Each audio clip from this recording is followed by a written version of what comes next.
Selleks, et midagi vahvat teha, ei ole üldsegi palju vaja.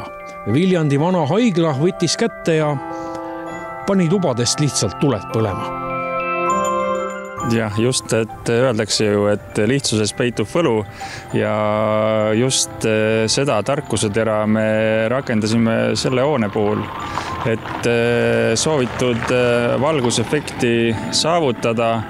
Me lülitasime eri korrustel sisse mõned valgustid, mis mustrisse sobisid ning katsime kinni mõned aknad, mis kontseptsiooni toetanud. Mõnikord ei olegi vaja kalleid juhtimissüsteeme, et piisab vaid heast ideest, redelist ja mõnest väga kannatlikust inimesest. No kaua selleks aega läheb, et kõik need niimoodi tuled põlema panna, see vist võtab omajagu aega. Jaa, et mina ja minu meeskond tegelesime sellega kuskil 15 tundi.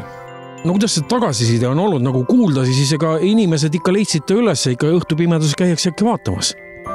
Ja inimesed leidsid väga kiiresti üles. Me alustasime eelmisel teisipäeval katsetustega ja juba teisipäeva õhtul oli minu postkastis kirjad ja küsimused, mis teil seal toimub.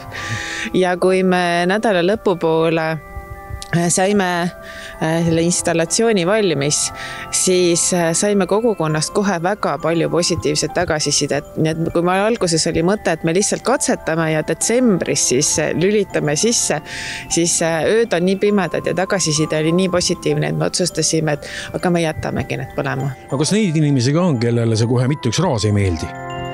Alati on neid inimesi, aga nagu öeldakse, et kui sa ei leia kriitikat, siis järelikult ei olnud väärt idee. Ma küsin kas sedasi, et mille üle siis nurisetakse kõige rohkem? Kuna elektri hind viimastel aastatel on olnud selline kõikuv ja vahel väga kõrge, siis on küsimus selles, et kes selle kõik kinni maksab.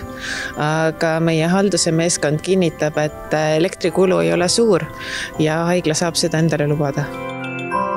Kus see idee üle üldse tuli? See idee tegelikult jõudis minu lauale meie kommunikatsiooniosakonnast ja nendeni jõudis see idee meie ühe kirurgi käest. Kauaks need tuled niimoodi põlema jäävad? Et need tuled jäävad põlema siis 6. jaanuarini, et inimesed saavad sinni kaua käia ja tulla uudistamas.